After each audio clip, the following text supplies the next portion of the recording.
கோபிகா ஜீவனஸ்மரணம் கோவிந்தா கோவிந்தா. எல்லாருக்கும் நமஸ்காரம். நாம் இன்றைக்கி இந்த வீடியோவில் நாராயணியம் 11வது தசகம் ஹிரண்யாக்ஷஸ்ய ஹிரண்யகஷிபோஹோச்ச உற்பத்திஹி, அந்த எல்லாம் வல்ல அந்த குருவாயூரப்பன் அருளில் நம்ம அதற்கான விளக்கத்தெல்லாம் பார்த்துட்டு இருக்கோம். இப்போ இது ரொம்ப ஆச்சரியமான, ரொம்ப எல்லாரும் ஒரு என்ஜாய் பண்ணக்கூடிய ஒரு தசகம்னு சொல்லலாம். இது கண்டினியூஷன் 11, 12, 13 இது மூணுமே சேர்ந்து ஒரு சம்பவத்தை 3 தசகத்தில் அவ்வளோ அருமையாக கொடுத்துருக்கார். இப்போது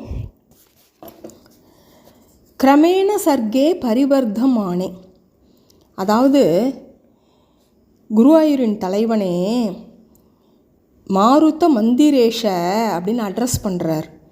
உயிர்களின் படைப்பு படிப்படியாக வளர்ச்சியுற்றது. கிரமேண அதாவது முறையாக அவர் படைச்சுட்டு இருக்கார் பிரம்மதேவன்.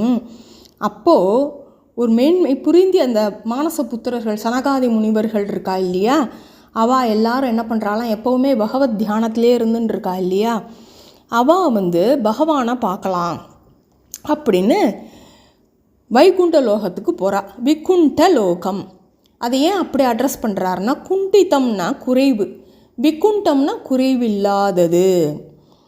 இப்போ அடுத்த 3 ஸ்லோகத்தில் அந்த வைகுண்டத்தை அவ்வளோ அழகாக 3 ஸ்லோகத்தில் அவ்வளோ அழகாக டிஸ்கிரைப் பண்ணியிருக்கார் பட்டத்திரி. அதான் அவருடைய அந்த சான்ஸ்கிரிட் ஸ்காலருங்கிறத ஒவ்வொரு நிமிஷமும் ப்ரூவ் பண்ணின்னு இருக்கார்.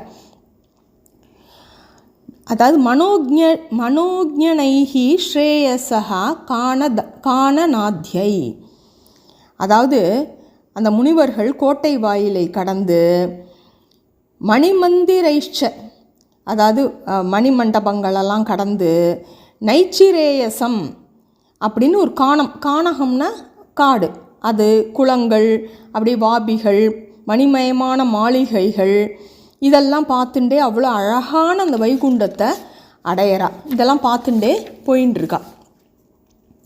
அப்போ அதாவது அதுக்குள்ளே நுழையிறதுக்கு போகிறா. அப்போ அந்த வாயில் காப்பர்களான ஜெயனும் விஜயனும் தடுத்துடுறா அவளை.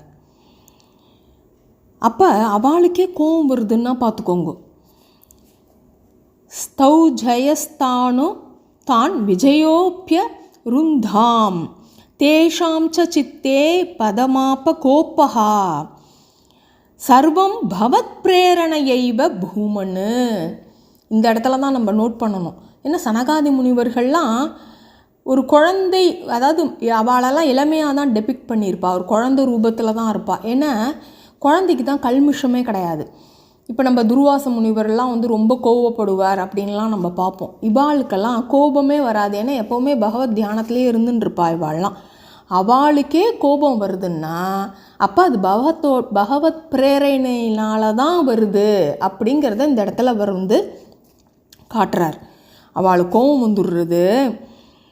வைகுண்ட லோகான் உச்சித் பிரச்சேஷ்டவ், அதாவது வைகுண்ட லோகத்தில் இருக்கணும்னா இந்தந்த குவாலிட்டிஸ்லாம் இருக்கணும், அதுக்கு நீங்கள் உச்சிதமானவர்கள் இல்லை அப்படின்னு அவள் சொல்கிறா. ஹே துஷ்டர்களே, வைகுண்டலோக பெருமைக்கு பொருந்தாத விதத்தில் நீங்கள் நடந்து கொண்டதால் அசுர பிறவியை தைத்திய கதின் பஜேதம்.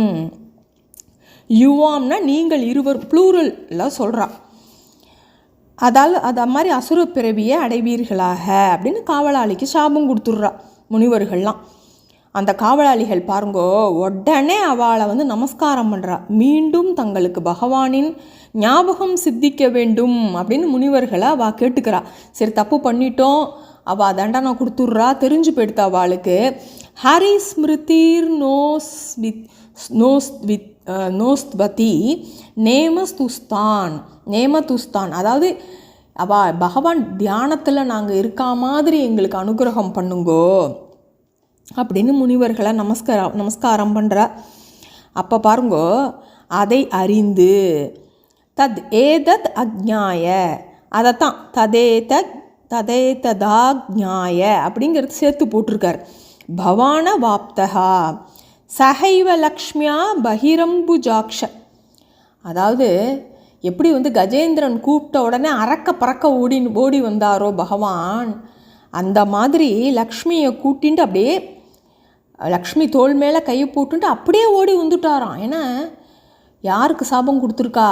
அவளோட விஷ்ணு பார்ஷதர்களாக இருக்கக்கூடிய ஜெயா விஜயாவுக்கு வந்து சாபம் கொடுத்துருக்கா. அப்படிங்கும் பொழுது உடனே ஓடி வந்துட்டார் பகவான். அவளை மன்னிச்சிருங்கோ அப்படின்னுட்டு அவளுக்கு வந்து 12 பிறவி வந்து அவள் வந்து எடுக்கணும் அப்படின்னு சொல்லும்போது அப்போ வந்து அவள் வந்து சாய்ஸ் கேட்குறா. 12 பிறவிகள் வந்து பகவத் தியானத்தில் இருக்கேளா, இல்லை 3 பிறவி பகவத் வந்து நிந்தனை பண்ணி 3 பிறவி வந்து அசுர பிறவியாக எடுத்து பகவானை விட்டு பிரிஞ்சிருக்கேளா அப்படின்னு கேட்கும்பொழுது இதில் அவர் குறிப்பிடலை, இதை வந்து நான் எக்ஸ்ட்ராவாக சொல்கிறேன். அப்போ வந்து அவள் சொல்கிறா, எங்களால் பகவானை விட்டு பிரிஞ்சு இருக்க முடியாது, நாங்கள் 3 பிறவி நாங்கள் 2 பேரும் எடுத்து பகவானை நிந்தனை பண்ணியே நாங்கள் 3 பிறவியில் நாங்கள் பகவானாக திருப்பி சேர்ந்துடுறோம் அப்படின்னு சொல்லி அவள் வந்து வேண்டிக்கிறா. தாமரை மலர் போன்ற கண்களை உடையவனே சகைவ அதுதான் அம்புஜாக்ஷ அப்படின்னு. இச்செய்தியை அறிந்த நீ லக்குமியோடு கூடவே கருடனின் தோளில் அழகிய கைகளை வைத்து ஏறிக்கொண்டு மனதை கவரும் வடிவில் வெளியே வந்தாய். இப்போ ஸ்துதி பண்ணுறா. பிரசாத்திய கீர்பிகி ஸ்துவத்தோ முனீந்திரானு. உன்னை துதித்து கொண்டிருந்த முனிவர்களை நன்மொழிகளால் அமைதியுறச் செய்தாய். அவளையும் வந்து சாந்தப்படுத்துகிறார் பகவான்.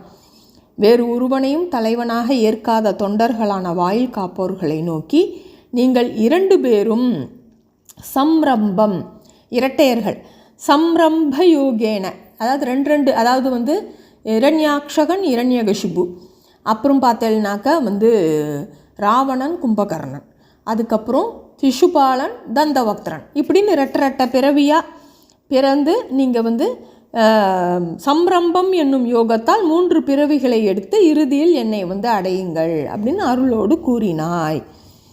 அதாவது வந்து நிந்தனை செய்து நிந்தா பக்திம்பா, அந்த மாதிரி விரோத பக்தி அப்படி பண்ணி நீங்கள் எங்களை வந்து அடைஞ்சுடுங்கோ அப்படின்னு. துவதீய பிருத்யாவை வத கஷ்யபாத்தௌ. இப்போ இது அப்படியே வந்து இந்த சீன்லேருந்து இன்னொரு சீனுக்கு நம்ம போகிறோம். சரி, இப்போ இவா வந்து அசுரர்களாக பிறக்கணும்னா அதுக்கு ஒரு ஃப்ளாஷ்பேக், அந்த இடத்துல வந்து இவா பிறக்கிறதுக்கு ஒரு ஏற்பாடு ஆக்கி வச்சுருக்கணும் இல்லையா? எல்லாமே பகவத் பிரேரணையில் தான் நடக்கிறது. அவர் தான் டைரக்டர். அப்போ அடுத்த சீன் வந்து ரெடியாக வந்து வச்சுருப்பார் இல்லையா? உன் தொண்டர் இருவரும் கஷ்யபருக்கும் திதிக்கும் அசுர மக்களாய் பிறந்தனர். சுராரி வீரா உதித்தௌ தித்தௌ துவௌ. சரி, ஏன் அவளுக்கு போய் பிறக்கிறா? அதுக்கு ஏதாவது ஒரு ரீசன் வேணுமோனோ? அந்தி வேளையிலலாம் வந்து கூடக்கூடாதும்பா. அந்த திதி தேவிக்கு வந்து திடீர்னு ஏதோ ஒரு காம விகாரம் ஏற்பட்டு இந்த க்ஷணம் வந்து நான் உங்களோட சேர்ந்து குழந்தை பெற்றுக்கணுங்கிறா கஷ்யபரை. அவர் எவ்வளவோ சொல்லி தடுத்து பார்க்குறார். இந்த வேலை வந்து பிரதோஷ வேலை, இந்த நேரத்தில் நம்ம வந்து சிவனை தான் வழிபடணுமே தவிர நம்ம இந்த மாதிரி வேலைகளெல்லாம் ஈடுபடக்கூடாதுன்னு எவ்வளவோ தடுத்து பார்க்குறார். இவா 2 பேரும் பிறக்கணும்னு ஒரு இருக்கும்போது அவளுக்கு வந்து இந்த மாதிரி அவள் சொல்கிறத கேட்கல. சரின்னு அவர் வந்து அவளுடைய இஷ்டத்துக்கு இணங்குறார். அதனால் எப்படி பாருங்கோ, குழந்தைகள் பிறக்கிறது மாலை காலத்தில் தோன்றியதால் தீய செயல்களை புரிந்தனர். உலகத்திற்கு யமனை காட்டிலும் வேறான 2 யமன்களை போல் இருந்தனராம். யமௌச்ச லோகஸ்ய யமாபிவான் யௌ. 2 யமன் மாதிரி இருந்துதான். அதனால் கர்ப்பத்திலேயே ரொம்ப நாள் வச்சுட்டு இருந்தாலாம். அவளுக்கே பயம் வந்துருத்தோ, ஐயோ இதுகள் போய் என்ன பண்ணுமோ ஜனங்களன்னு தெரியலையே அப்படின்னு தப்பு பண்ணிட்டா. அப்புறம் அதுக்கு எப்படி சால்வ் பண்ணுறதுன்னு அவளுக்கு தெரியல. ரொம்ப நாள் வச்சுட்டு இருந்தா. அதுக்கப்புறம் பிறக்கிறான்னு வச்சுக்கோங்க.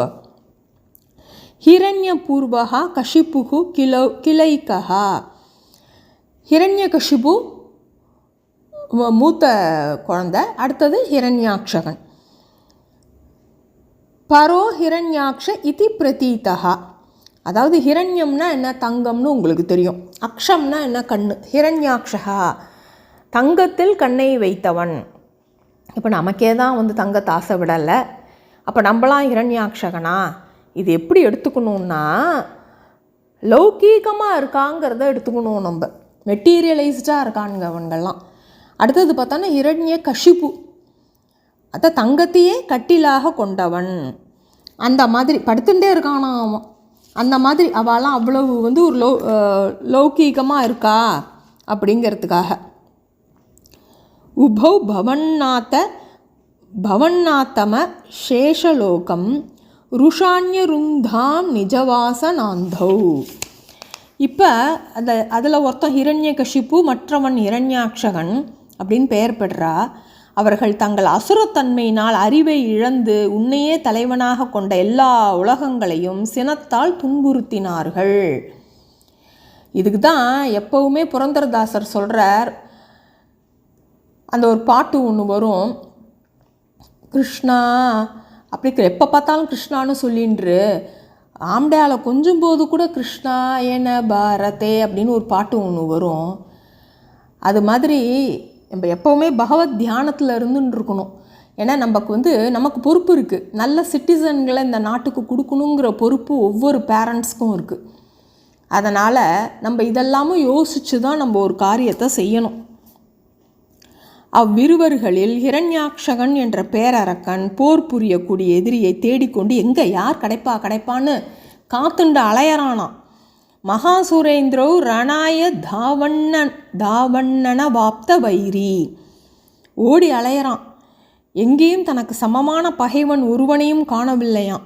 பிறகு உன் மனைவியான நிலமகளை நீருக்குள் மூழ்கடித்து செருக்கினால் ஒளி எழுப்பினான். ரசாதளத்தில் போய் ஒளி வச்சுட்றான் பூமாதேவியை. பின் கதாயுதத்தை கையில் ஏந்தி கொண்டு சுற்றி திரிந்தான். யாராவது வாங்கோ சண்டைக்கு வாங்கோன்னு ஒம்புழுத்துண்டு திரியிறான். ஏன்னா அப்படி மதத்து கிடக்கு. தத்தோ ஜலேஷாத்து சதிருஷம் பவந்தம். வருணனை நோக்கி சண்டைக்கு போகிறானாம்.